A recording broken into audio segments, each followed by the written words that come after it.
Welcome to KMPS classes. अभी तक के टॉपिक्स में अपन ने यहाँ पर बात कर ली है चार्ज की, उसकी प्रॉपर्टीज़ के बारे में, मेथड्स ऑफ चार्जिंग के बारे में, और इसके अलावा अपन यहाँ पर डिस्कस कर चुके हैं कूलम्ब्स लॉ और उसकी एप्लीकेशंस, कैसे कैसे क्वेश्चंस बन सकते हैं, इसके बारे में अपन ने यहाँ पर बात की है। अब यहाँ पर जो नेक्स्ट टॉपिक है वो है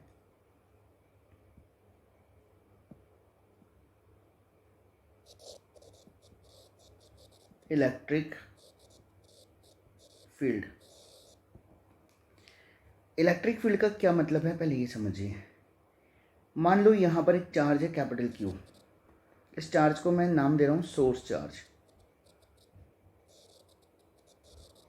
किसका सोर्स है भी थोड़ी देर में पता लग जाएगा। अब इस कैपिटल Q ने क्या किया है, अपने चारों तरफ एक एनवायरनमेंट क्रिएट कर लिया है।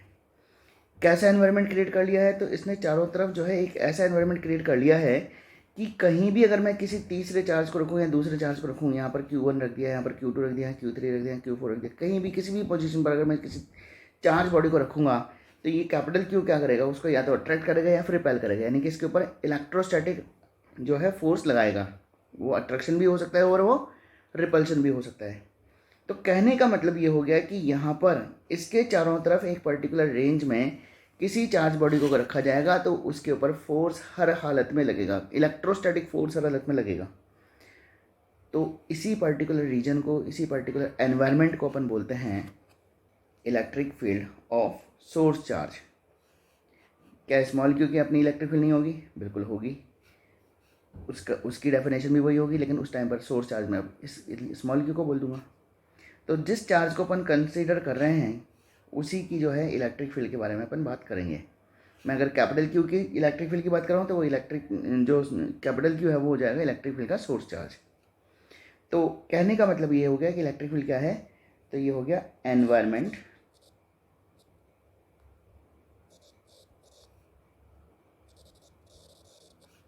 सराउंडिंग ए सोर्स चार्ज। सोर्स चार्ज का मतलब जिसकी फील्ड है उसके बारे में, यहाँ पर उसको अपन ने नाम दिया है source charge. Environment surrounding A source charge in which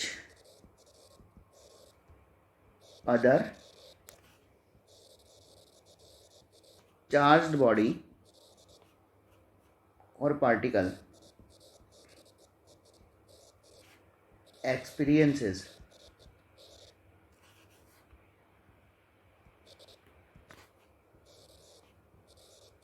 electrostatic force due to it is called electric field of source charge। तो कहने का मतलब इलेक्ट्रिक फील्ड अपने आप में एक तरीके से एक बोल सकते हैं रीजन हो गया, एक एनवायरनमेंट हो गया। ये एनवायरनमेंट इन्फाइनाइट तक फैला हो सकता है थ्योरेटिकली, लेकिन प्रैक्टिकली इसकी एक छोटी सी लिमिट होती है। क्योंकि आपको पता है, जैसे अपन ये बोलें कि एक लाइट बल्ब है, अब बल्ब जो है थ्योरेटिकली उसकी लाइट जो है इन्फाइनाइट तक जा सकती है, लेकिन फिर भी अगर आपने देखा होगा तो एक छोटे से रीजन को ही वो इल्यूमिनेट कर पाता है। तो उसी तरीके से यहाँ पर जैसे जैसे डिस्टेंस बढ़ती जाएगी इलेक्ट्रोसिटी फोर्स की वैल्यू कम होती जाएगी और वो ऑलमोस्ट जीरो की तरफ टेंड करेगा। तो इसलिए अपन बहुत लार्ज रेंज तक थ्योरेटिकली तो बोल सकते हैं कि इलेक्ट्रिक फील्ड है, लेकिन प्रैक्टिकली वो इतनी लार्ज रेंज तक होती नहीं है।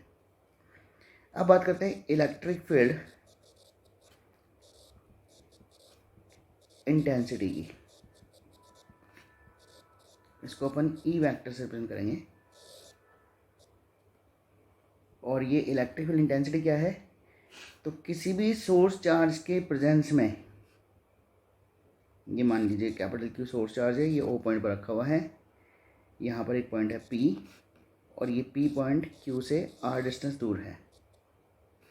तो यहाँ पर अपन ये देखना चाहते हैं कि इस कैपिटल Q की कितनी स्ट्रेंथ है, कि अगर यहाँ पर P पॉइंट पर कोई चार्ज अगर रख दिया जाए तो उसके ऊपर वो कितना फोर्स लगाएगा।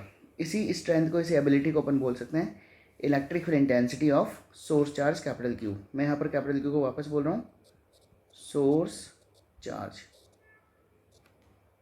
तो यहाँ पर सिंपल सी बात यह है कि अपन क्या काम करेंगे, ये जो P पॉइंट है यहाँ पर एक चार्ज रख देंगे स्मॉल क्यू नॉट, क्योंकि यहाँ पर फील्ड की टेस्टिंग के लिए अपन इसको यूज़ कर रहे हैं, इसलिए क्यू नॉट को अपन नाम दे देते हैं test charge.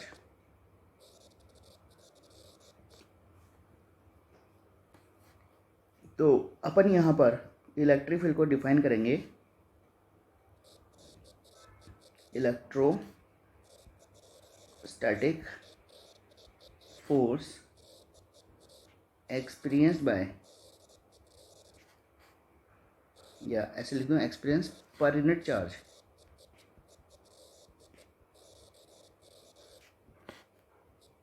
Is called electric field intensity. ये इंटेंसिटी किसकी है? तो of source charge at given point. जैसे अपन यहाँ पर पी पॉइंट की बात करें तो पी पॉइंट पर अपन ने एक टेस्ट चार्ज क्यू नॉट रख दिया, तो यहाँ पर इलेक्ट्रिक फील्ड इंटेंसिटी को अपन रिप्रेजेंट करेंगे फोर्स पर यूनिट चार्ज। अगर वेक्टर फॉर्म में लिखना चाहें तो अपन ऐसे लिख सकते हैं। यहाँ पर इस पर्टिकुलर में एक बात ध्यान रखिएगा, ये जो क्यू नॉट है ये इन्फाइनेटली स्मॉल होना चाहिए। ये इन्फाइनेटली स्मॉल होगा तो फ़ायदा क्या होगा? तो फ़ायदा ये होगा कि देखिए, बात को समझने की कोशिश कीजिएगा, बहुत सिंपल सी बात है लेकिन समझना पड़ेगा।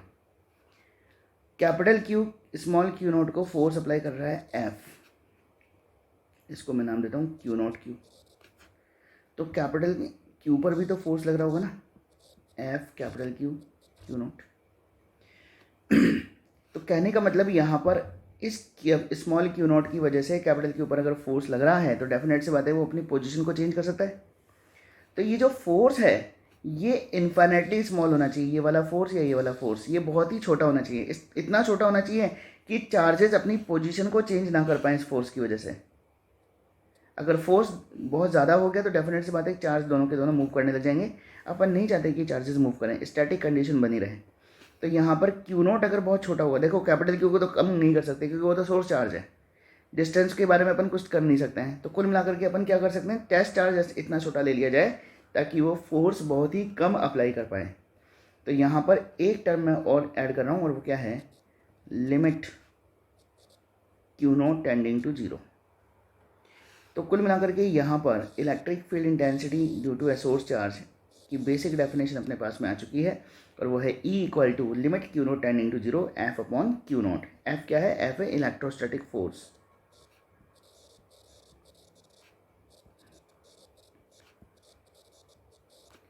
इस गिवन केस की अपन बात करें तो एफ की वैल्यू मैं पहले मैग्नीट्यूड में लिख देता हूँ, E magnitude equal to K capital Q Q nought upon R square. ये तो हो गया फोर्स और यहाँ पर क्यू नॉट से डिवाइड भी करना है तो ये क्यू नॉट से क्यू नॉट कैंसिल हो जाएगा। तो इलेक्ट्रिक फील्ड की वैल्यू आपको मिल जाएगी K capital Q upon R square. तो पॉइंट चार्ज की वजह से इलेक्ट्रिक फील्ड इंटेंसिटी की वैल्यू होती है K capital Q upon R square. यहाँ पर बात आती है कि भाई ये इलेक्ट्रिक फील्ड आपने वेक्टर लिखा था, बिल्कुल लिखा है, तो अपन यहाँ पर ये भी लिख देते हैं electric field intensity is a vector quantity. Its direction is number one, radially outward for positive source charge.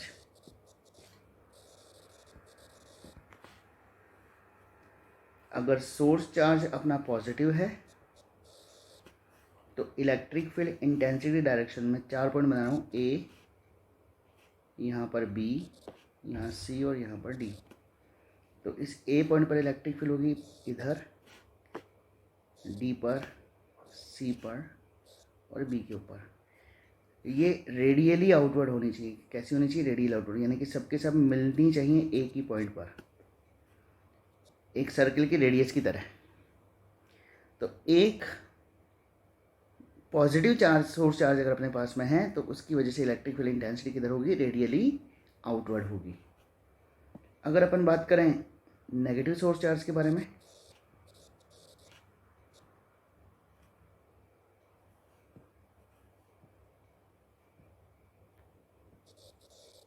Negative source charge, direction of electric field intensity is radially inward. अगर नेगेटिव सोर्स चार्ज अपने पास में है तो ये negative source charge है, इसकी वजह से जो इलेक्ट्रिक फील्ड आपको दिखाई देगी वो रेडियली इनवर्ड होगी, यानी कि चार्ज में एंटर करती हुई आपको दिखाई देगी। यहाँ पर भी मैंने 4 अलग अलग पॉइंट्स ले लिए हैं, ए, बी, सी और डी। इन चारों पॉइंट्स पर अगर मैं ध्यान से देखूं तो ये जो इलेक्ट्रिक फील्ड इंटेंसिटी है वो इस नेगेटिव चार्ज में एंटर करती हुई आपको दिखाई दे रही है। Along the radius, radial vector का मतलब आपको पता है अलोंग द रेडियस, आपको याद होगा रेडियल वेक्टर मैंने आपको पहले बताया था, वेक्टर्स वाले चैप्टर में देखिएगा। ऐसा वेक्टर जो कि किसी सर्कल की, किसी स्क्वायर की रेडियस के अलोंग हो और आउटवर्ड डायरेक्शन में जा रहा हो तो उसको रेडियली आउटवर्ड वेक्टर बोलेंगे, और इसको प्लस आर कैप से रिप्रेजेंट करते हैं। और अगर कोई वेक्टर किसी सर्किल के सेंटर की तरफ ऐसे जा रहा है तो ये हो गया रेडियली इनवर्ड, और इसको माइनस आर कैप से रिप्रेजेंट करते हैं। तो अब यहाँ पर फाइनली अगर अपन बात करना चाहें तो इलेक्ट्रिक फील्ड इंटेंसिटी को वेक्टर फॉर्म में अगर मुझे लिखना है पॉइंट चार्ज की वजह से, तो अगर मेरे पास में पॉजिटिव पॉइंट चार्ज है और यहाँ पर पी पॉइंट पर मुझे इलेक्ट्रिक फील्ड इसकी शो करनी है आर डिस्टेंस पर, तो मैं यहाँ पर electric field intensity at point P लिखूँगा K capital Q upon R square, जो पहले लिखा था होगा वही, लेकिन साथ में लिख दूंगा आर कैप। पॉजिटिव चार्ज है तो प्लस आर कैप और नेगेटिव चार्ज है तो माइनस आर कैप। यहाँ पर ये जो स्मॉल आर स्क्वायर इसका मतलब है मॉड ऑफ आर। अपन थोड़ा सा और, वैसे याद तो आप ये रखिए, ज़्यादा बढ़िया तो ये रहेगा, लेकिन आप ऐसे भी लिख सकते हो उसको, E P equal to K capital Q upon mod of R vector का स्क्वायर। यहाँ पर आर कैप को आप R vector upon mod of R लिख सकते हैं। तो कुल मिलाकर के ई पी की value K Q R vector upon mod of R cube आपको मिल सकती है। ज़्यादा बढ़िया ये है कि आप इसको याद रखिए। अगर यही नेगेटिव एस चार्ज होता, सोर्स चार्ज होता, सॉरी नेगेटिव सोर्स चार्ज अगर होता, यहाँ पर पी पॉइंट है तो यहाँ पर इलेक्ट्रिक फील्ड इंटेंसिटी थी ई पी इक्वल टू के क्यू अपॉन आर स्क्वायर, साथ में माइनस आर कैप। तो केवल पॉजिटिव और नेगेटिव चार्ज होने से डायरेक्शन का चेंज आया और कोई चेंज नहीं आया। यहाँ पर चार्ज जब भी आप लिखोगे वो हमेशा मैग्नीट्यूड में ही लिखना है। ये जो चार्ज है आपको हमेशा मैग्नीट्यूड में ही लिखना है, प्लस और माइनस इसके साथ में मत लगाइएगा। तो कुल मिलाकर के यहाँ पर इलेक्ट्रिक फील्ड इंटेंसिटी क्या होती है इसके बारे में अपन ने बात की है। यहाँ पर एक बात और कर लेता हूँ कि इलेक्ट्रिक फील्ड इंटेंसिटी जो है, अभी आपने देखा कि इलेक्ट्रिक फील्ड इंटेंसिटी का फॉर्मूला आया था अपने पास में, बेसिक डेफिनेशन आई थी एफ अपॉन क्यू नॉट। तो इसको मैं ऐसे भी लिख सकता हूँ कि एफ की वैल्यू जो है क्यू नॉट इंटू ई होगी। तो अगर मान लीजिए किसी चार्ज को आपने किसी इलेक्ट्रिक फील्ड में रख दिया तो उसके ऊपर कितना फोर्स लगेगा, तो यहाँ पर मैं एक फाइनली नोट लिख देता हूँ, if A charge Q, small Q ले लेता हूँ मैं, is placed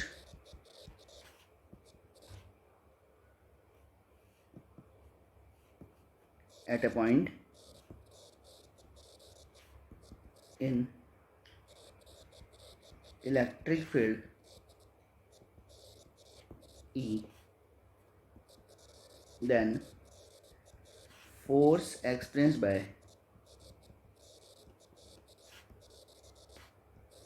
charge is F equal to Q into E। यहाँ पर ये वो चार्ज है जिसके ऊपर फोर्स लग रहा है। It is the charge which experiences the force, और E है electric field intensity which exerts the force।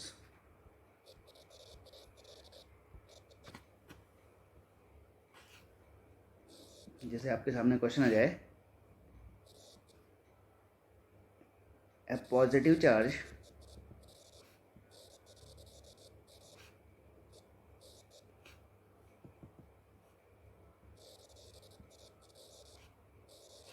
of 3 microcoulomb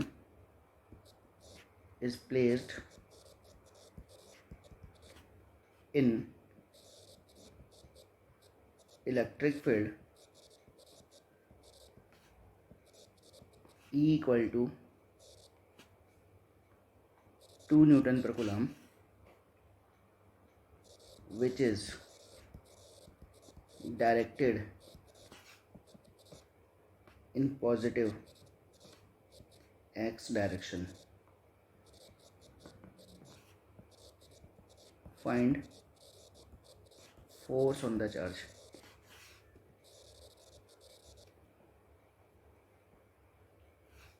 तो सीधी सी बात है कि यहाँ पर इस क्वेश्चन कुछ करने की ज़रूरत ही नहीं है। F बराबर क्यू ही लिखिए। F की वैल्यू कितनी, तो Q आप लिख दीजिए 3 माइक्रो का मतलब 10⁻⁶। E की वैल्यू दे रखी 2 न्यूटन पर कूलम। तो कुल मिलाकर के इतना न्यूटन फोर्स आ गया। ये आ गया 6 इंटू 10⁻⁶ न्यूटन। अब यहाँ पर ये चार्ज पॉजिटिव है और इलेक्ट्रिक फील्ड पॉजिटिव एक्स में है, तो यहाँ पर मैं फोर्स की डायरेक्शन बोल सकता हूँ। वेक्टर फॉर्म में अगर मैं बोलूँगा तो मैं बोलूँगा 6 इंटू 10⁻⁶ आई कैप। आई कैप का मतलब positive x direction.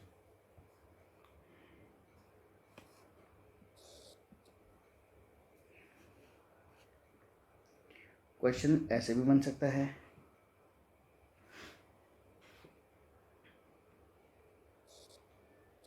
a positive charge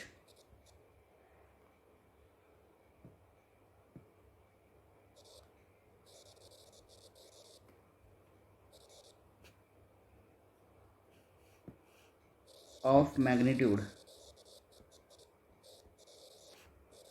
Q and mass M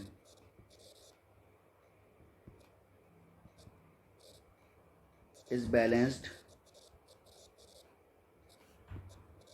in air under influence of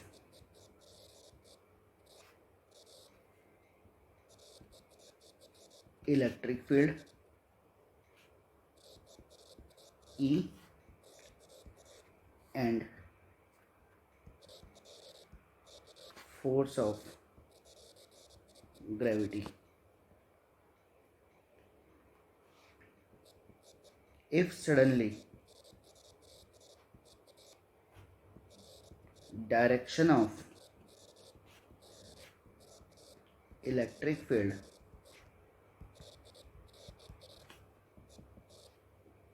is reversed,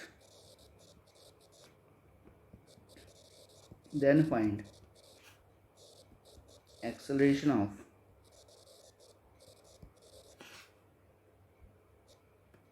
charge।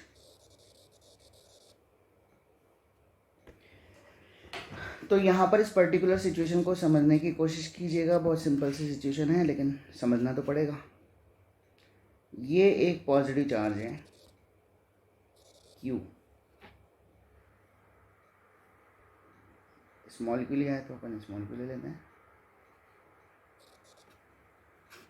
यहाँ पर ये एयर में बैलेंस्ड है। एयर में बैलेंस है तो एयर में इसके ऊपर फोर्स कौन कौन से लग रहे होंगे, तो यहाँ पर इसके ऊपर एक फोर्स तो लग रहा होगा mg वर्टिकली डाउनवर्ड्स। अब यहाँ पर ये बैलेंस कंडीशन में है तो इसका मतलब इसके ऊपर कोई दूसरा फोर्स भी लग रहा होगा जो इसको बैलेंस कर रहा होगा।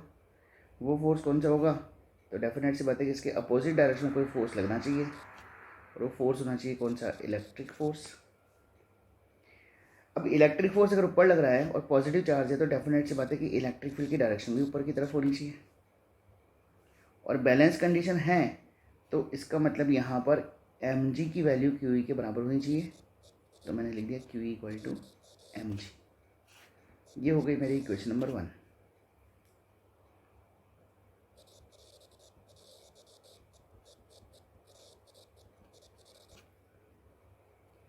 अब सेकंड कंडीशन में क्या हुआ कि अचानक से देखिए यहाँ पर ये चार्ज था अपना, M G force downward direction में लग रहा था, लेकिन हुआ क्या कि इलेक्ट्रिक फील्ड की डायरेक्शन को रिवर्स कर दिया। अब इलेक्ट्रिक फील्ड की डायरेक्शन रिवर्स हो जाएगी तो इलेक्ट्रिक फोर्स जो होगा वो भी तो रिवर्स हो जाएगा, क्योंकि पॉजिटिव चार्ज पर जो फोर्स लगना चाहिए वो इलेक्ट्रिक फील्ड की डायरेक्शन में लगना चाहिए। तो इलेक्ट्रिक फील्ड को अगर आपने रिवर्स कर दिया तो इलेक्ट्रिक फोर्स भी रिवर्स हो जाएगा। यहाँ पर इस चार्ज का जो मास था वो m था, तो कुल मिलाकर के अब यहाँ पर जो नेट फोर्स हो गया इस चार्ज के ऊपर वो हो जाएगा कितना?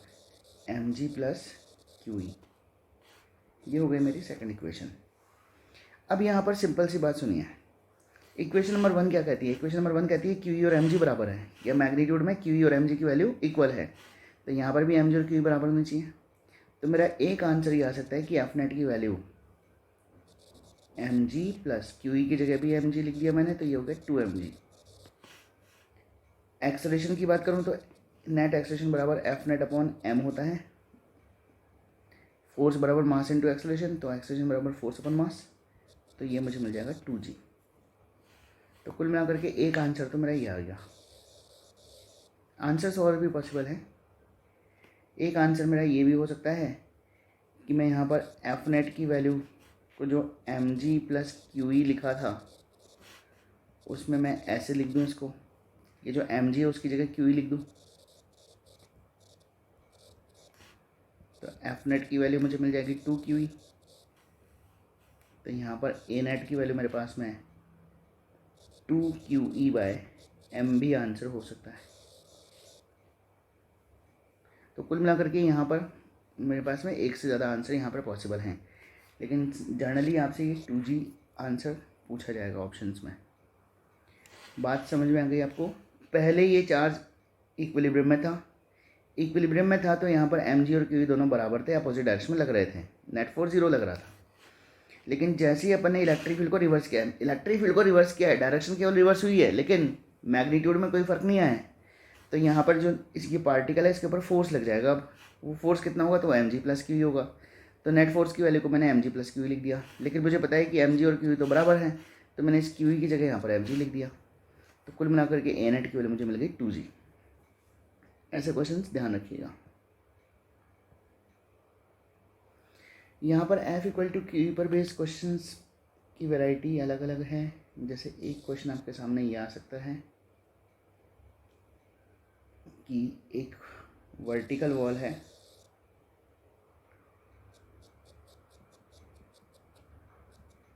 यहाँ पर एक पॉइंट ऑफ सस्पेंशन है, और हमने क्या कर दिया, एक इलेक्ट्रिक फील्ड अप्लाई कर दी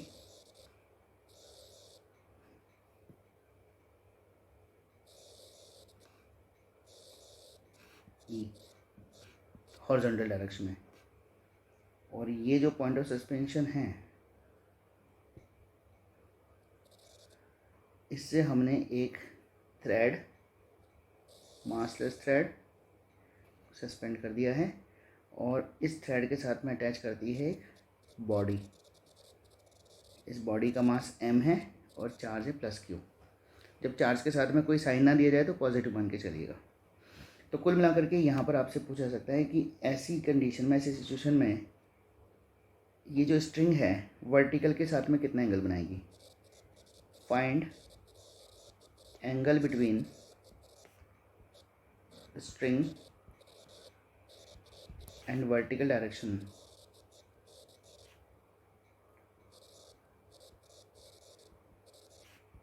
एट इक्विलिब्रियम।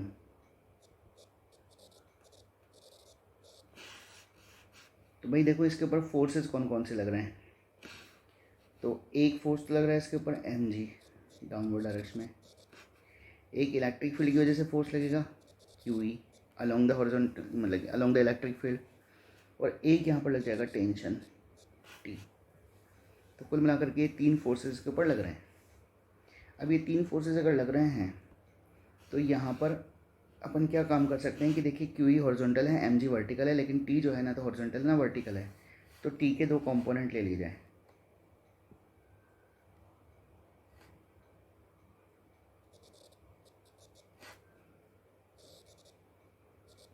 ये एंगल अगर थीटा है ये वाला, तो ये एंगल भी थीटा होगा। T का एक कंपोनेंट आएगा T कॉस थीटा, और दे जाएगा T साइन थीटा। जिस डायरेक्शन सर में एंगल बने वो कॉस कंपोनेंट होगा। तो कुल मिलाकर के इक्विलिब्रियम कंडीशन में T साइन थीटा जो है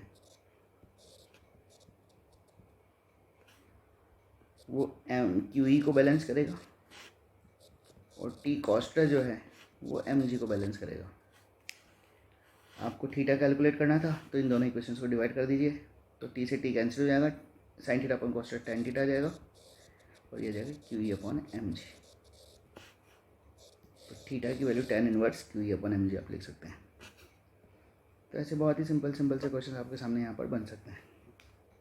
इस पर based upon motion of charge की बात करेंगे इलेक्ट्रिक फील्ड में, तो वहाँ पर भी F बराबर QE को अपने को कंसिडर करना है। तो फिलहाल इस टॉपिक, नेक्स्ट टॉपिक है वो है इलेक्ट्रिक फील्ड लाइंस। इसको अपन इलेक्ट्रिक लाइंस ऑफ फोर्स की बात भी बोल सकते हैं, और प्रिसाइजली इसको इलेक्ट्रिक फील्ड भी ना लिखें, इसको अपन इलेक्ट्रोस्टैटिक फील्ड लाइंस की बात करें। फिलहाल अपन इस चैप्टर में इलेक्ट्रोस्टैटिक फील्ड लाइंस की बात करें, क्योंकि इलेक्ट्रिक में भी 2 टाइप की फील्ड लाइंस होती हैं, इलेक्ट्रोस्टैटिक फील्ड लाइंस और electrodynamic field lines. Electrodynamic field lines इस चैप्टर में कवर नहीं होगा, वो जब आप EMI पढ़ोगे तब आपको समझ में आएगी बात। लेकिन फिलहाल यहाँ पर अपन केवल इलेक्ट्रोस्टैटिक फील्ड लाइंस की बात कर रहे हैं, तो मैं यहाँ पर ये भी लिख देता हूँ। अपन यहाँ पर एक्चुअली बात करने चाह रहे हैं इलेक्ट्रोस्टैटिक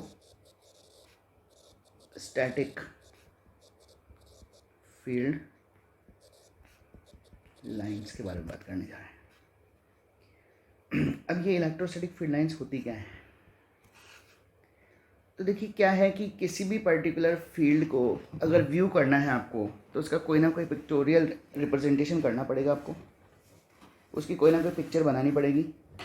तो चार्ज की किसी फील्ड को व्यू कैसे करें? भाई आपको ये पता है कि ये Q चार्ज है यहाँ पर, तो ये Q चार्ज यहाँ भी कोई ना कोई इफेक्ट शो करा हुआ, यहाँ भी कोई ना कोई इफेक्ट शो करा हुआ, यहाँ भी करा हुआ, यहाँ भी करा हुआ। तो कुल मिलाकर के इन सारे पॉइंट्स पर इफेक्ट है कैसा, किस तरीके से अपन को पता चलेगा कैसे यहाँ पर अपने को जो है फील्ड मिल रही है, तो वो शो करने का तरीका जो है वो है इलेक्ट्रिक फील्ड लाइंस। तो इलेक्ट्रिक फील्ड लाइंस क्या है? तो पहली बात मुझे ये समझ में आ रही है कि इलेक्ट्रिक फील्ड की पिक्चर है ये, तो अपन बोलेंगे pictorial representation of electric field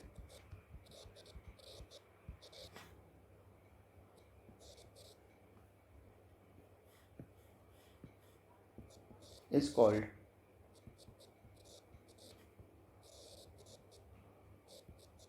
electric field line. Pictorial representation of electric field is called electric field line. ये अपन बोल सकते हैं। दूसरी बात अपन ये भी बोल सकते हैं कि इलेक्ट्रिक फील्ड लाइन से अपने को पता क्या लगेगा। तो इलेक्ट्रिक फील्ड लाइन जब अपन ड्रॉ करेंगे तो एक्चुअली देखो, जैसे मान लो एक पंखा चल रहा है, अब उस पंखे की हवा कहाँ कहाँ कैसे कैसे जा रही है, कौन सी डायरेक्शन में जा रही है, वो कैसे पता लगाएं? तो एक तरीका यह है कि पंखे के सामने धुआं कर दें या कोई कागज़ का टुकड़ा ले जाएं, तो आपको पता चल जाएगा पंखा उस पॉइंट पर कौन सी दिशा में हवा फेंक रहा है और दूसरे पॉइंट पर कौन सी डायरेक्शन में हवा को फेंक रहा है। जिस डायरेक्शन में वो कागज़ या धुआं घूमेगा वही आपको डायरेक्शन मिल जाएगी पंखे की हवा की। एग्जैक्टली यही काम यहाँ पर भी करना है। हमें यहाँ पर जो है इलेक्ट्रिक फील्ड को व्यू करना है, तो इलेक्ट्रिक फील्ड को व्यू करने का मतलब इलेक्ट्रिक फील्ड की डायरेक्शन को देखना है। तो यहाँ पर इलेक्ट्रिक फील्ड लाइंस क्या हैं? तो इलेक्ट्रिक फील्ड लाइंस हैं एक तरीके से imaginary lines,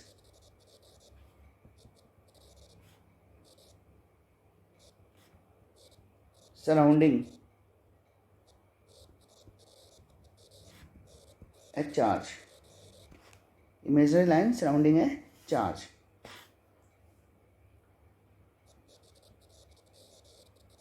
Tangent on these lines represents direction of electric field intensity at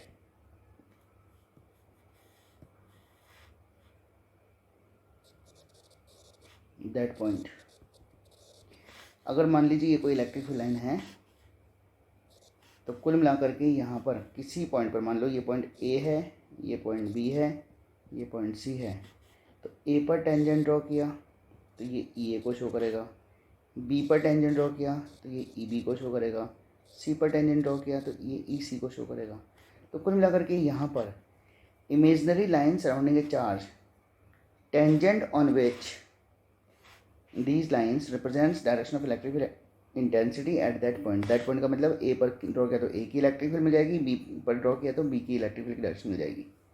तो कुल मिलाकर के यहाँ पर इलेक्ट्रिक फील्ड लाइंस क्या कर रही हैं? तो वो इलेक्ट्रिक फील्ड लाइंस जो हैं इलेक्ट्रिक फील्ड की डायरेक्शन को शो कर रही हैं। और यहाँ पर एक छोटी सी करेक्शन मैं यहाँ पर कर रहा हूँ, और करेक्शन क्या है? Direction of net electric field. ये ज़्यादा प्रिसाइज वर्ड है, नेट। नेट क्यों आया अभी थोड़ी देर में आपको बात समझ आ जाएगी, या चलो पहले समझा देता हूँ। अगर मान लो एक अकेला सोर्स चार्ज है, इसकी वजह से पी पॉइंट पर इलेक्ट्रिक फील्ड की डायरेक्शन तो एक ही होगी, कोई दिक्कत नहीं है। लेकिन यहाँ पर एक चार्ज और आ गया, मान लो स्मॉल क्यू आ गया। अब क्या होगा? कैपिटल क्यू की वजह से इलेक्ट्रिक फील्ड इधर है, स्मॉल क्यू की वजह से इलेक्ट्रिक फील्ड इधर आ जाएगी। तो कुल मिलाकर के इलेक्ट्रिक फील्ड लाइन किसको बोलूँ मैं? इसको बोलूँ या इसको बोलूँ? तो भाई आंसर ये है कि ना तो ये इलेक्ट्रिक फील्ड लाइन है ना ये इलेक्ट्रिक फील्ड लाइन है। इन दोनों का जो नेट जहाँ पर जाएगा वो इलेक्ट्रिक फील्ड लाइन हो जाएगी यहाँ पर, इन दोनों की। तो कुल मिलाकर के यहाँ पर जो इलेक्ट्रिक फील्ड लाइंस हैं वो हमेशा नेट इलेक्ट्रिक फील्ड को रिप्रेजेंट करती हैं। ये जो इलेक्ट्रिक फील्ड लाइंस हैं ये हमेशा नेट इलेक्ट्रिक फील्ड को रिप्रेजेंट करती हैं। तो ये वर्ड आप ध्यान रखिएगा, काम आएगा। ये इलेक्ट्रिक फील्ड लाइंस हमेशा नेट इलेक्ट्रिक फील्ड को रिप्रेजेंट करती हैं। ये जो इलेक्ट्रिक फील्ड लाइंस हैं इनकी कुछ बेसिक प्रॉपर्टीज़ हैं जो अगर आपको ध्यान रहती हैं तो बहुत अच्छी बात रहेगी। तो अपन यहाँ पर डिस्कस करने जा रहे हैं। मेरे ख्याल से इलेक्ट्रिक फील्ड लाइंस आपको समझ में आ गई होंगी। इलेक्ट्रिक फील्ड लाइंस क्या हैं? तो इलेक्ट्रिक फील्ड लाइंस हैं किसी चार्ज की इलेक्ट्रिक फील्ड की पिक्चर, और वो पिक्चर किस फॉर्म में बनेगी? तो लाइंस की फॉर्म में बनेगी। और लाइंस पर टेंजेंट अगर ड्रॉ कर दिया तो वो टेंजेंट आपको उस गिवन पॉइंट पर नेट इलेक्ट्रिक फील्ड की डायरेक्शन को रिप्रेजेंट करके बताएगा। अब इन इलेक्ट्रिक फील्ड लाइंस की प्रॉपर्टीज,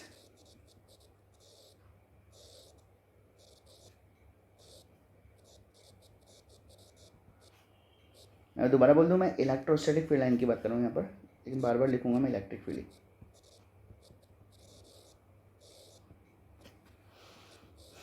तो properties of electric field line में पहली प्रॉपर्टी है कि पॉजिटिव चार्ज अगर है अपने पास में तो उससे electric field lines radially outward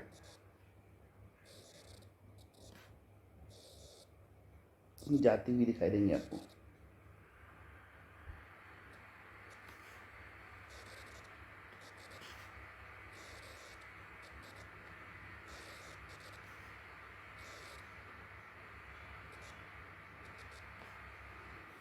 negative charge अपने पास में है,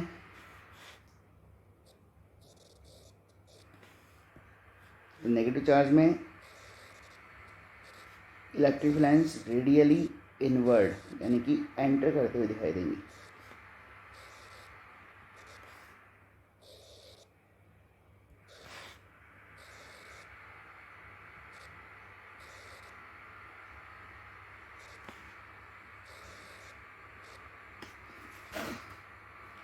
पहली प्रॉपर्टी हो गई, electric field lines are radially outward for positive charge and radially inward for negative charge.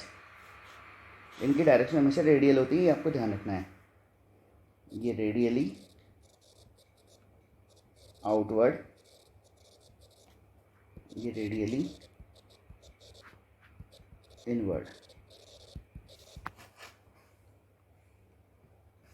दूसरी बात, पहली बात में ही इन्वॉल्व है। अगर ये रेडियली आउटवर्ड या रेडियली इनवर्ड है तो आपको ये पता है कि रेडियस हमेशा सरफेस के परपेंडिकुलर होती है। तो यहाँ पर ये जो पर्टिकुलर इलेक्ट्रिक लाइन्स हैं ये हमेशा एंटर करें चाहे एग्जिट करें, सरफेस के हमेशा क्या होंगी, परपेंडिकुलर होंगी। तो सेकंड पॉइंट जो है वो मैं यहीं पर लिख देता हूँ, electric field lines are always, या मैं इसको थोड़ा ढंग से लिखूं,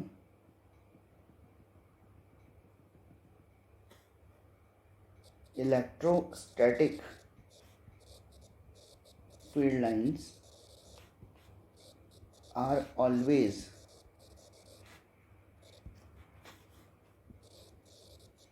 perpendicular to surface of charge और चार्ज्ड बॉडी। किसी भी चार्ज या चार्ज बॉडी के लिए इलेक्ट्रिक लाइन्स हमेशा क्या होती हैं, परपेंडिकुलर होती हैं सरफेस के। अब मैंने यहाँ पर इसको इलेक्ट्रोस्टैटिक क्यों लिखा, इलेक्ट्रिक ही क्यों नहीं लिखा, उसकी वजह समझिए। मान लो एक कंडक्टर है, ये कोई कंडक्टर है इरेगुलर शेप का, इसको अपन ने चार्ज कर दिया, स्टैटिक चार्ज इसके ऊपर प्रेजेंट है। अब अगर मान लो इलेक्ट्रिक फील्ड इस पर्टिकुलर कंडक्टर में ऐसी हो गई, यानी कि ये एंगल 90 डिग्री नहीं बन रहा, कोई थीटा एंगल बन रहा है, तो ऐसी कंडीशन में होगा क्या, बात को समझिएगा। यहाँ पर इस इलेक्ट्रिक फील्ड के मैं दो कंपोनेंट ले लूँगा, एक इसको मैं बोलूँगा ई टी टेंजेंशियल कंपोनेंट और एक इसको बोलूँगा मैं ई एन यानी कि नॉर्मल कंपोनेंट। अब ध्यान से मेरी बात सुनिए, अगर टेंजेंशियल कंपोनेंट जीरो नहीं है तो क्या होगा, अगर ई टी की वैल्यू जीरो नहीं है तो ऐसी कंडीशन में ये जो चार्जेस हैं इनके ऊपर ई टी के अलोंग फोर्स लगना स्टार्ट हो जाएगा, और फोर्स अगर लगेगा तो ये चार्जेस मूव करना स्टार्ट कर देंगे, तो स्टैटिक कंडीशन नहीं रहेगी। तो if E T is non zero then electrostatic condition will not be obtained। अगर टेंजेंशियल कंपोनेंट नहीं होगा, मतलब कि सॉरी होगा, तो यहाँ पर ये जो चार्जेस हैं उनके ऊपर फोर्स लगेगा अलोंग द इलेक्ट्रिक फील्ड, और फोर्स लगेगा और ये कंडक्टिंग बॉडी है तो ये चार्जेस मूव करने लग जाएंगे, यानी कि करंट फ्लो हो जाएगा। तो वहाँ पर इलेक्ट्रोस्टैटिक कंडीशन यानी कि स्टैटिक चार्ज नहीं रह पाएगा। तो इसलिए इस ई टी का जीरो होना जरूरी है। तो कहने का मतलब यहाँ पर जो नेट इलेक्ट्रिक फील्ड है वो केवल नॉर्मल कंपोनेंट में ही होगी, यानी कि ई नॉर्मल ही ई के बराबर है। तो अल्टीमेटली अपन बोलेंगे कि नेट इलेक्ट्रोस्टैटिक फील्ड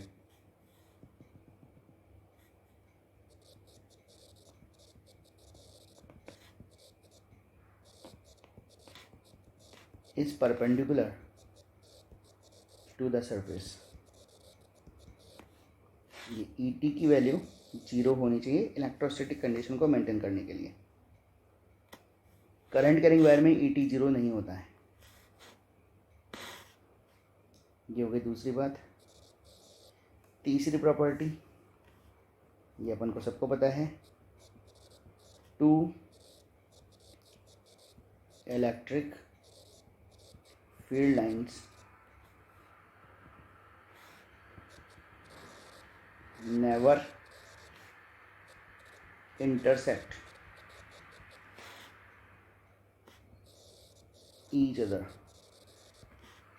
दो इलेक्ट्रिक लाइन्स कभी भी एक दूसरे को इंटरसेक्ट नहीं करती। अगर कर देंगी तो क्या हो जाएगा, जैसे मान लो ये दो इलेक्ट्रिक लाइन्स हैं, इन्होंने एक दूसरे को इंटरसेक्ट कर दिया, तो जिस पॉइंट पर इंटरसेक्ट किया है उस पॉइंट पर दो टेंजेंट बन जाएंगे, एक E1 और एक E2। दो टेंजेंट बन जाएंगी तो उसका मतलब दो नेट इलेक्ट्रिक फील्ड हो जाएंगी। एक पॉइंट पर दो इलेक्ट्रिक फील्ड तो हो सकती हैं, लेकिन दो नेट इलेक्ट्रिक फील्ड नहीं हो सकती। तो कहने का मतलब ये हो गया कि अगर इन दोनों ने ऐसा किया, एक दूसरे को इंटरसेक्ट किया, तो यहाँ पर एक इम्पॉसिबल वाली बात हो जाएगी। और इम्पॉसिबल वाली बात क्या है कि दो इलेक्ट्रिक फील्ड एक ही पॉइंट पर आ जाएंगी, जो कि नेट इलेक्ट्रिक फील्ड है। तो मैं यहाँ पर लिख देता हूँ, if they do so then there will be two net electric fields at a single point। Resultant तो बेटा जी एक ही होता है, तो नेट का मतलब एक ही होगा, तो विच इज इम्पॉसिबल। तो कुल मिलाकर के दो इलेक्ट्रोस्टैटिक फील्ड लाइंस या दो इलेक्ट्रिक फील्ड लाइंस, या ये बोले दो फील्ड लाइंस कभी एक दूसरे को क्रॉस नहीं करती, क्योंकि वहाँ पर दो नेट हो जाएंगे एक ही पॉइंट पर, जो कि पॉसिबल नहीं है। इलेक्ट्रिक फील्ड लाइंस के बारे में अगर बात करें तो एक थंब रूल है, वो आप देख लीजिएगा, ध्यान से समझने की कोशिश कीजिएगा। कि जैसे मान लीजिए, मैं एक एग्जांपल से इसको समझाता हूँ, ये कोई एक लॉ नहीं है, कोई बेसिक प्रॉपर्टी नहीं है, लेकिन आपको ध्यान रखना है। जैसे मान लीजिए आपको दो बल्ब बनाने हैं, एक बनाना है 100 वाट का बल्ब और एक बनाना है आपको 30 वाट का बल्ब। तो आप क्या करोगे, इसको शो करना है केवल बिना कुछ लिखे हुए, 30 वाट और 100 वाट भी नहीं लिखना है। तो क्या करोगे आप, तो आप ये करोगे कि इस बल्ब से ज़्यादा लाइट निकाल दोगे और कम वाट वाले बल्ब से लाइट थोड़ी सी कम निकाल दोगे। तो आप बोल दोगे साहब ये तो ज़्यादा पावर वाला बल्ब है, और ये वाला बल्ब तो ज़्यादा पावर का बल्ब है, और ये वाला बल्ब कम पावर का बल्ब है। यही चीज़ अपन चार्जेस के साथ में भी बोल सकते हैं। अपन यहाँ पर ये बोल सकते हैं कि जब भी हम ड्रॉ करें इलेक्ट्रिक लाइन्स को, तो उस टाइम पर जो ज़्यादा मैग्नीट्यूड वाला चार्ज है उससे ज़्यादा फील्ड लाइन्स निकालें या एंटर करवाएं, और जो कम मैग्नीट्यूड का चार्ज है उसको यहाँ पर कम नंबर से। तो number of electric field lines associated with a charge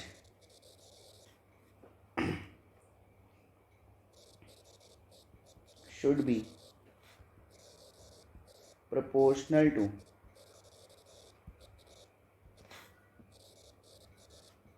magnitude of the charge।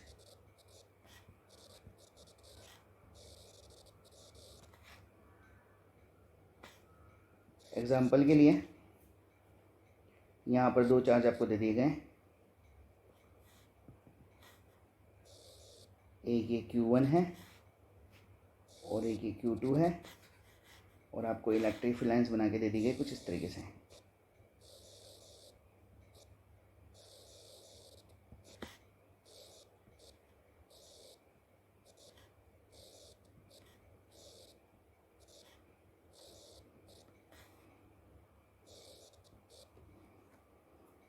आपसे पूछा गया कि if Q1 is 2 microcoulomb then find magnitude of Q2। तो ये तो आपको क्लियर हो ही चुका है कि देखो Q1 से इलेक्ट्रिक लाइन्स एग्जिट कर रही हैं, इसका मतलब Q1 पॉजिटिव चार्ज है, और Q2 में लाइन्स एंटर कर रही हैं, इसका मतलब Q2 नेगेटिव चार्ज है। ये तो आपको पता चल गया। अब यहाँ पर बात आती है कि मैग्नीट्यूड कैसे कैसे देखें अपन। तो यहाँ पर इस थंब रूल को अपन फॉलो कर लेंगे। ये प्रॉपर्टी नहीं है, ये एक थंब रूल है एक तरह से। Number of electric lines is associated with charge should be proportional to the magnitude of the charge. तो आप नंबर काउंट कर लीजिए। तो इसमें 1 2 3 4 5 6 7 और 8, Q1 से अपने को 8 इलेक्ट्रिक फील्ड लाइन्स मिल रही हैं। Q2 से अगर अपन देखें तो 1 2 3 एंड 4, तो Q1 का 8 और Q2 का 4, तो कुल मिलाकर के आ गया 2। तो Q2 का मैग्नीट्यूड हो गया Q1 का आधा। Q1 कितना था 2 माइक्रोकुलाम, तो Q2 कितना हो जाएगा 1 माइक्रोकुलाम। ये अपना आंसर हो गया। Q1 जो है वो +2 माइक्रोकुलाम है और Q2 जो है वो -1 माइक्रोकुलाम है।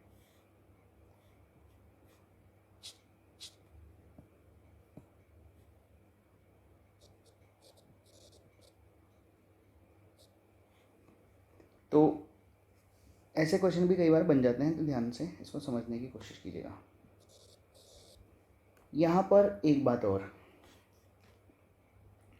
जैसे मान लो ये एक पॉजिटिव चार्ज है, पॉइंट चार्ज है।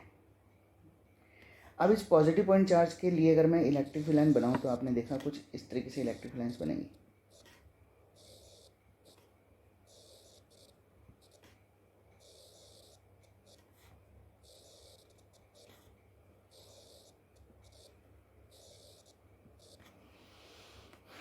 ये जो इलेक्ट्रिक फील्ड लाइन्स आपके सामने बन रही हैं, उन इलेक्ट्रिक लाइन्स में मैं 2 पॉइंट ले लेता हूँ, ए और बी। ए जो है चार्ज के पास में और बी जो है वो चार्ज से दूर है। अब ध्यान से देखिए, यहाँ पर अगर मैं इसको कंसिडर करूँ तो मुझे एक बात ये पता लग रही है कि ई ए की वैल्यू ई बी से ज़्यादा होगी मैग्नीट्यूड वाइज, क्योंकि आपको पता है ई प्रोपोर्शनल टू 1/r² होता था।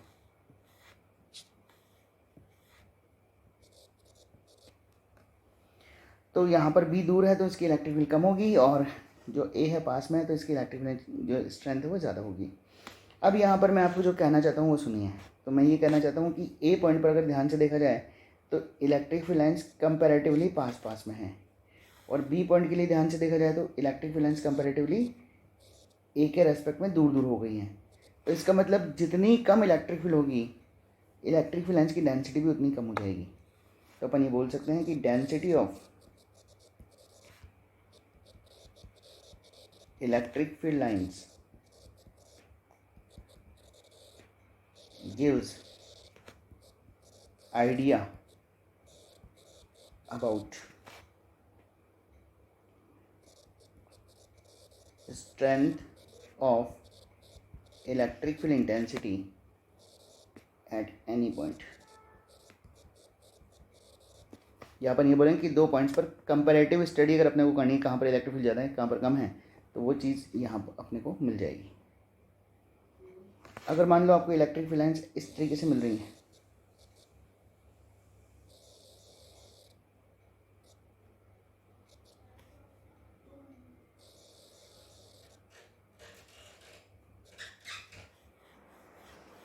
तो ये जो इलेक्ट्रिक फील्ड लाइन्स हैं इनमें स्पेस सभी जगह पर बराबर सी है।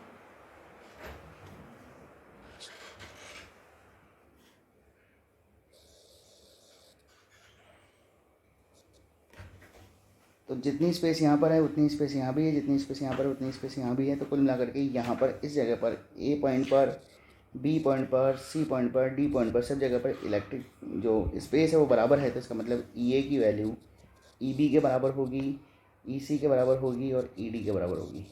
तो ऐसे इलेक्ट्रिक फील्ड को अपन बोलते हैं यूनिफॉर्म इलेक्ट्रिक फील्ड। वो इलेक्ट्रिक फील्ड जो कि डिस्टेंस के रेस्पेक्ट में कांस्टेंट रहे उसको अपन बोलेंगे uniform electric field. Electric field lines की और भी बहुत सारी प्रॉपर्टीज़ हैं, जिनमें से एक और है यहाँ पर कि अगर मान लीजिए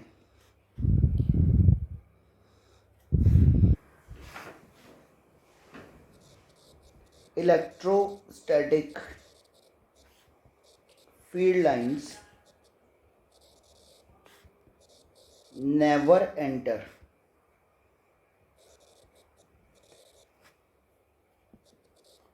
in conductors।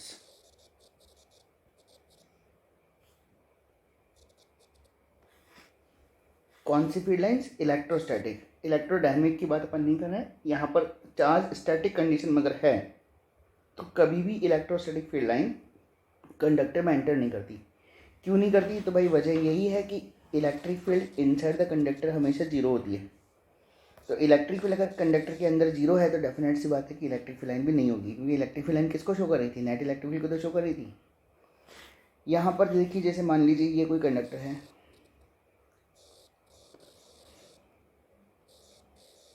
इसकी जो एजेस हैं बहुत दूर दूर हैं, मतलब कि इन्फाइनाइट पर हैं, इन्फाइनाइटली लार्ज कंडक्टर है। इसके सामने अगर मैंने चार्ज रख दिया मान लो पॉजिटिव, तो इस पॉजिटिव चार्ज की वजह से होगा क्या? तो इस पॉजिटिव चार्ज की वजह से एक्चुअली क्या है,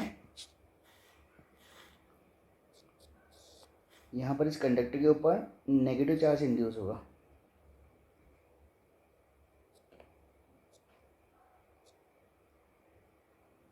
सरफेस पर आएगा,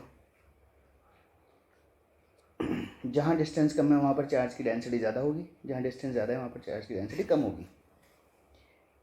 इधर अगर नेगेटिव चार्ज आए तो डेफिनेट सी बात है कि दूसरी साइड में पॉजिटिव चार्ज आएगा।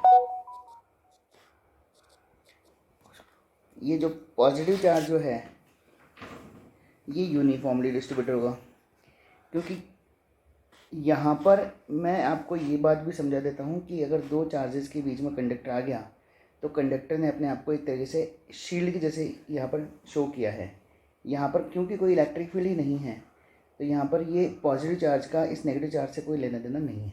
बस ये पता है कि मैग्नीट्यूड दोनों के बराबर होंगे, लेकिन इसका जो पॉजिटिव चार्ज का जो डिस्ट्रीब्यूशन होगा उससे इस नेगेटिव चार्ज से कोई रिलेशन नहीं होगा। ये दोनों एक दूसरे से इलेक्ट्रोस्टैटिकली आइसोलेटेड हैं।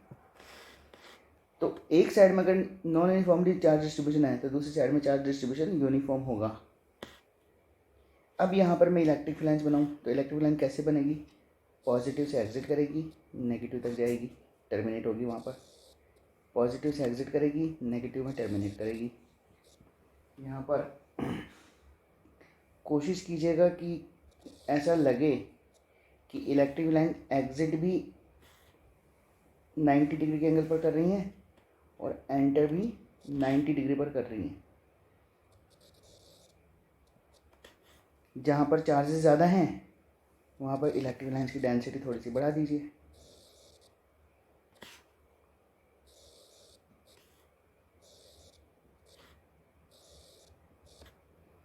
पॉजिटिव चार्ज जो दूसरी साइड में है उसकी वजह से इलेक्ट्रिक फील्ड आपको ऐसे जाती हुई दिखाई दे जाएगी। लेफ्ट साइड राइट साइड से बिल्कुल इलेक्ट्रोस्टैटिकली आइसोलेटेड है, क्योंकि दोनों के बीच में मेटल है। तो कुल मिलाकर के आपको इस तरह का पैटर्न दिखाई दे सकता है इस पर्टिकुलर सिस्टम के लिए। एजेस के इफेक्ट को अपन ने इग्नोर किया है क्योंकि अपन एजेस मान रहे हैं इनफाइनाइट पर हैं। एक और क्वेश्चन देखिएगा। मान लो ये एक होलो कंडक्टिंग स्फीयर है।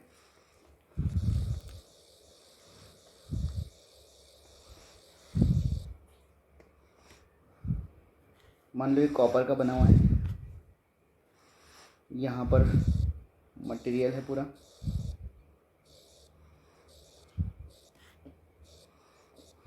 ये कॉपर है पूरा, बीच में हवा है, ये इसका सेंटर हो गया ओ। हमने एक चार्ज प्लस क्यू नॉट रखा सेंटर से थोड़ा सा दूर, सरफेस के थोड़ा सा पास में। अब क्या होगा?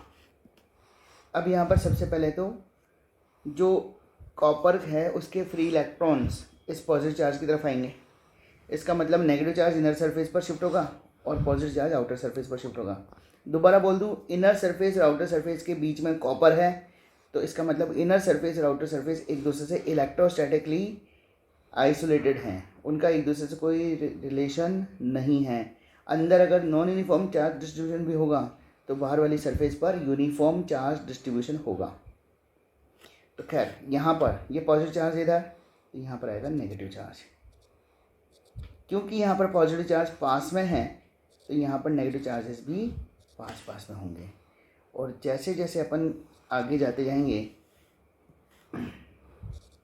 नेगेटिव चार्जेस की डेंसिटी कम होती जाएगी। तो नेगेटिव चार्ज का डिस्ट्रीब्यूशन इस तरह से नॉन यूनिफॉर्म होगा। डिस्टेंस बढ़ेगी तो डेफिनेट सी बात है कि नेगेटिव चार्जेस की जो डेंसिटी है वो भी कम होगी। पॉजिटिव चार्ज का डिस्ट्रीब्यूशन देखें तो पॉजिटिव चार्ज यूनिफॉर्मली डिस्ट्रीब्यूट होंगे, उनका इनर सरफेस से इलेक्ट्रोस्टैटिकली कुछ लेना देना नहीं है।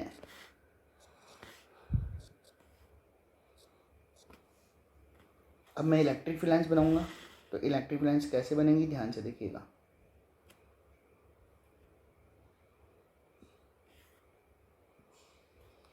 ये पॉजिटिव चार्ज है, पॉजिटिव चार्ज से एग्जिट करेंगी, नेगेटिव चार्ज तक टर्मिनेट होंगी।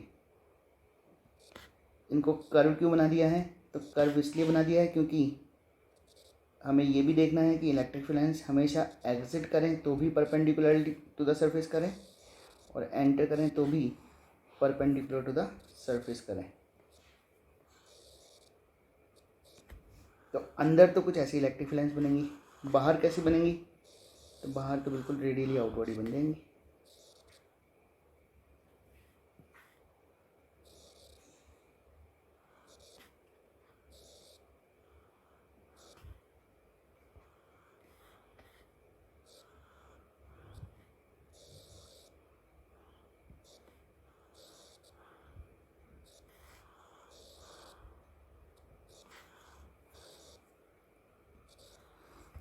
इस पर्टिकुलर डायग्राम को देखने से मुझे ये भी पता लग रहा है कि अगर कोई आउटसाइड ऑब्जर्वर होगा उसको क्या लगेगा, चार्ज कहाँ पर है, इस पॉइंट ओ डैश पर है या इस पॉइंट ओ पर है।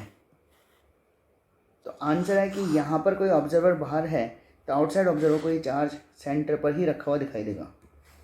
तो मैं यहाँ पर लिख देता हूँ for outside observer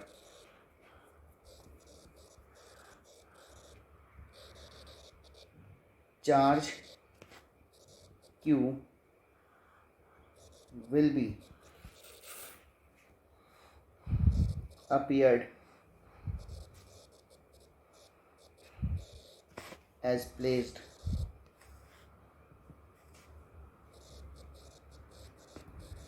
at center of sphere। तो ये बात आपको ध्यान रखनी है। एक अच्छा सा क्वेश्चन बन सकता है, वो भी देखिएगा। क्वेश्चन ये है कि एक अपने पास में कंडक्टिंग स्फीयर है, ठीक होलो, और ये है इसका सेंटर, और यहाँ पर ओ डैश पॉइंट पर चार्ज रखा है स्मॉल क्यू, यहाँ पर एक पॉइंट है पी, ओ की पी से डिस्टेंस दे रखी है आपको आर नॉट, और ओ डैश की पी से डिस्टेंस दे रखी है R1। आपसे पूछा गया है, अच्छा मैं दोबारा बोल दूँ, ये कंडक्टिंग स्फीयर है। आपसे पूछा गया है कि P पॉइंट पर इलेक्ट्रिक फील्ड इंटेंसिटी कितनी होगी। पहला ऑप्शन, दो ही ऑप्शन दे रहा हूँ मैं यहाँ पर, KQ/R0², या दूसरा ऑप्शन KQ/R², R1²। क्या आंसर होना चाहिए, तो इसका आंसर है फर्स्ट KQ/R0²। बाहर बैठा हुआ जो ऑब्जर्वर है उसको बिल्कुल यहाँ पर ऐसा ही फील होगा, बिल्कुल यही तो डायग्राम है ना बेटा। तो कुल मिलाकर के इस ऑब्जर्वर को यही फील होगा कि ये चार्ज कहाँ रखा है, सेंटर पे, क्योंकि सेंटर पे रखा हुआ तो भी इसको तो रेडियली आउटवर्ड दिखाई देंगी, और कहीं ऑफ सेंटर पे रखा हुआ तो भी इसको कैसे दिखाई देंगे, रेडियली आउटवर्ड दिखाई देंगी। तो कुल मिलाकर के कंडक्टिंग स्फीयर में कहीं भी चार्ज रखा हो, बाहर वाले ऑब्जर्वर को हमेशा वो चार्ज सेंटर पर ही रखा हुआ जो है फील होगा। ये बात आप ध्यान रखिएगा। Thank you very much. आज के लिए इतना काफ़ी है। नेक्स्ट क्लास में अपन इलेक्ट्रिक फील्ड लाइंस के बारे में और बात करेंगे, और साथ में इलेक्ट्रिक फ्लक्स को यहाँ पर स्टार्ट करेंगे। इसको देखते रहिएगा, लाइक करते रहिए और सब्सक्राइब भी कीजिए, और साथ में अपने फ्रेंड्स को भी जो है इसको प्रोपोगेट करवाइए। अब ये वीडियोज़ आपको थोड़ा सा फ्रीक्वेंटली मिलना स्टार्ट हो जाएंगी, वीक में 2-3 वीडियोज़ आपको मिल जाएंगी। और साथ में शॉर्ट्स के लिए भी आप बताइए टॉपिक, किस टॉपिक पर शॉर्ट्स बना सकते हैं। Thank you very much.